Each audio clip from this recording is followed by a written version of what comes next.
Hello everyone, welcome to my YouTube channel. तो आज मैं आपको ऐसे 5 पॉइंट बताऊंगी जो आपको अभी फॉलो करने हैं। और अब आपके पास मात्र मान के चलो 20 दिन बचे हैं, तो इन 20 दिन में आपको ये पॉइंट अवश्य फॉलो करने हैं अगर आप चाहते हैं कि आपका सीटेट पहली बार में क्लियर हो। तो चलो शुरुआत करते हैं। देखो, सबसे पहला पॉइंट है कि आपको एनसीईआरटी अवश्य पढ़नी है। ठीक है, एनसीईआरटी अगर आपने नहीं पढ़ी है तो एनसीईआरटी अवश्य पढ़ लेना। चाहे आपका पेपर फर्स्ट हो चाहे पेपर सेकंड हो, दोनों में आपकी एनसीईआरटी अवश्य पूछी जाती है। यानी आपके पेपर सेकंड की बात करें तो पेपर सेकंड में आपके 50 से तक, ठीक है, 45 से 50 नंबर आपके सिर्फ और सिर्फ एनसीईआरटी बुकों से ही पूछे जाते हैं, चाहे आप एसएसटी के स्टूडेंट हो चाहे आप मैथ साइंस के हो।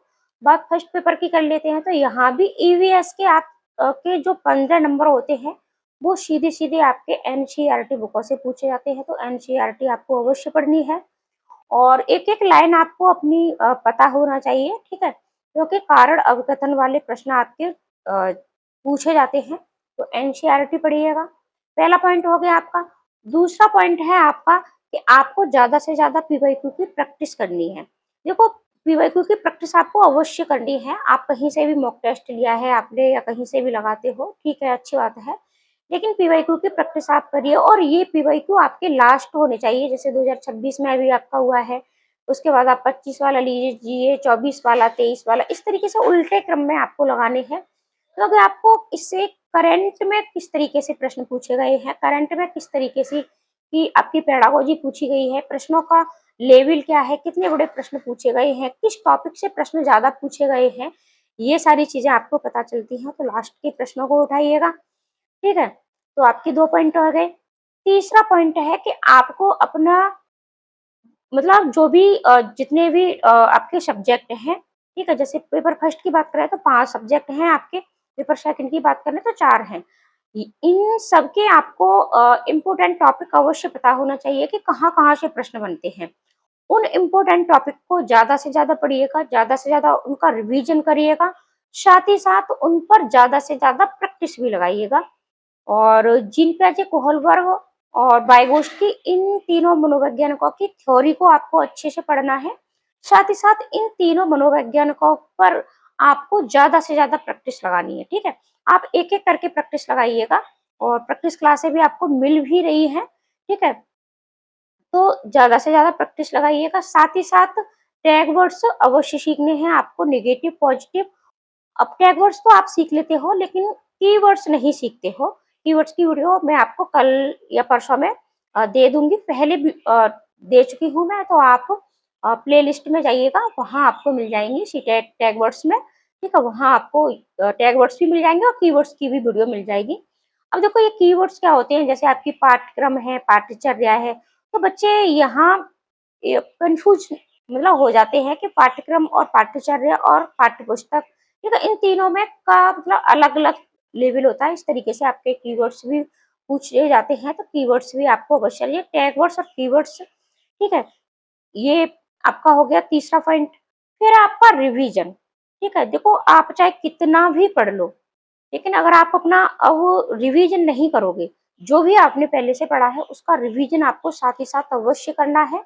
और साथ ही साथ आपको कम से कम 6 घंटे की पढ़ाई अवश्य करनी है। 2-2 घंटे करके आप आराम से 6 घंटे की पढ़ाई तो आराम से कर सकते हो।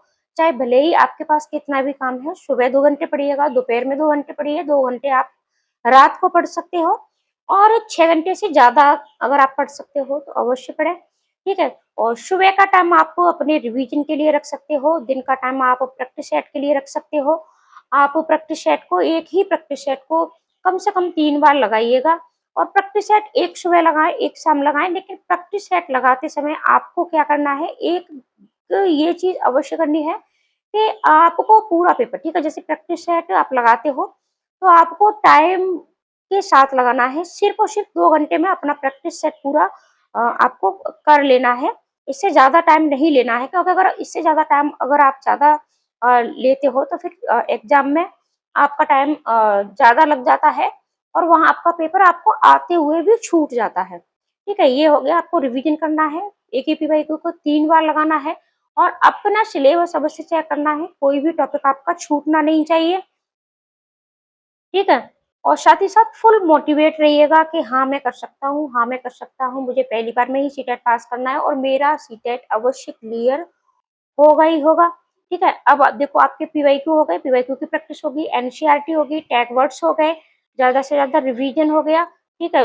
इम्पोर्टेंट टॉपिक हो गए आपके और पीवाईक्यू की प्रैक्टिस तो ये तो हो ही गई, ठीक है? मैथ में अगर आप कमज़ोर हो तो उसके भी आपको टैग वर्ड सीखिएगा, पेडागोजी की ज़्यादा से ज़्यादा प्रैक्टिस करिएगा और सबसे मेन चीज़ है आपकी कि आप भाषा पर पकड़ बना लीजिएगा, पेडागोजी को कॉन्सेप्ट सीख लीजिएगा और आपको गद्यांश पद्यांश से प्रश्नों को छांटना सीख लीजिएगा। दोनों भाषाओं से आपके 60 नंबर पूछे जाते हैं और 50 से 55 नंबर आप भाषा में अवश्य लेकर के आ सकते हो और भाषा एक बार आपकी अच्छी हो जाती है तो बाकी के सब्जेक्टों में आप कितने भी कम नंबर लेकर के आते हो फिर भी सीटेट आपका अवश्य ही अवश्य क्लियर हो जाता है। तो मिलते हैं ऐसी ही ट्रिक और टिप्स के साथ, तो साथ ही साथ तो और भी चीज़ें आपको पढ़ाई जा रही है चैनल पर।